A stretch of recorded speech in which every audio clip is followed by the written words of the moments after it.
श्री स्वामी समर्थ. तन्वीज ब्लॉगमध्ये आपलं स्वागत आहे. चला तर मग आज आपण सफेद वाटाण्याची उसळ बनवूया. चला तर मग उसळ बनवण्यासाठी मी इथे थोडे वाटाणे आणि एक बटाटा घेतला आहे. त्याच्याबरोबर कांदा, टॅमॅटो, आलं लसूण पेस्ट, लसूण, कढीपत्ता आणि कोथिंबीर घेतली आहे आणि फोडणीकरिता राई, जिरं, हिंग याचा वापर करणार आहे. चला तर मग भाजी फोडणीला देऊया. चला तर मग आपण आता गॅसवरती कुकर ठेवलेला आहे. त्यात मी 2 चमचे तेल ओतत आहे.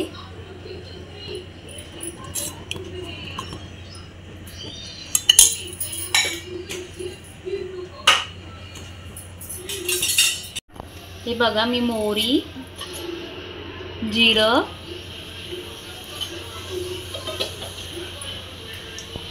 आणि हिंग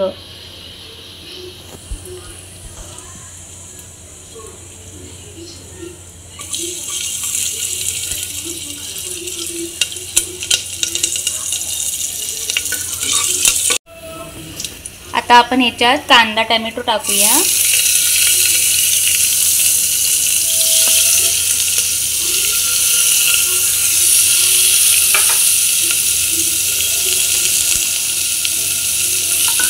आणि चांगलं ढवळून घेऊया. आता आपण यात आलं लसूण पेस्ट घालूया.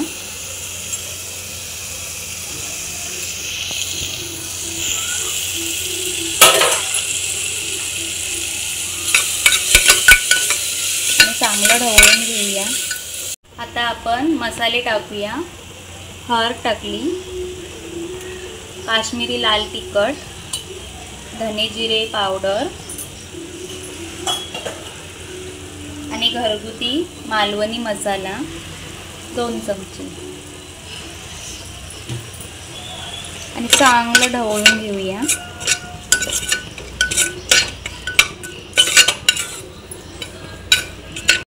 आता आपल्या ग्रेव्हीला चांगलं तेल सुटलंय, तर आपण आता वाटाणे टाकून घेऊया.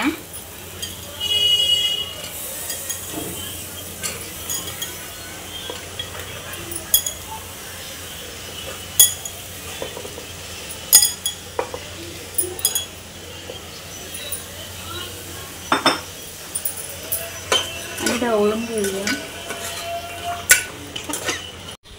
आता आपण यात थोडं पाणी ओतूया.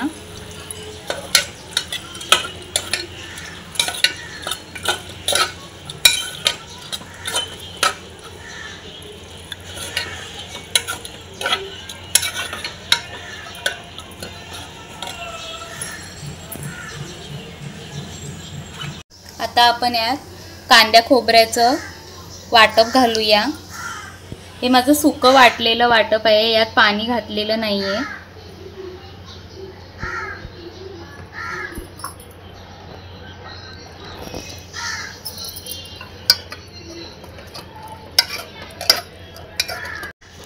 आता आपण यात चवीनुसार मीठ घालूया.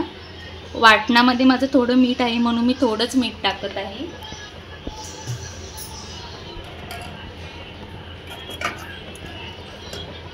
आता वरून कोथिंबीर घालूया.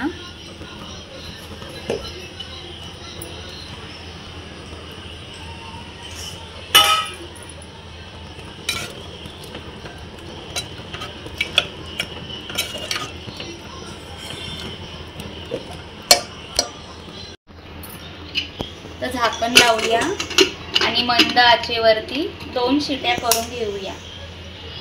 चला तर मग आपल्या 2 शिट्या झालेल्या आहेत. आपण कुकर उघडून बघूया भाजी कितपत शिजली आहे.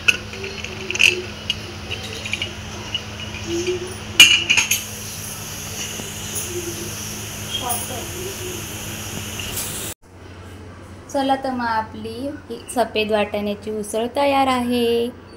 अशी भरलेली थाली असेल तर जेवताना किती आनंद येईल.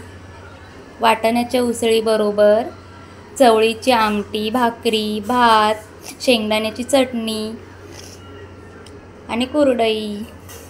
किती छान आहे ना. माझ्यासारखी रेसिपी करून बघा आणि मला सांगा. रेसिपी आवडल्यास लाईक, शेअर आणि सबस्क्राईब करा.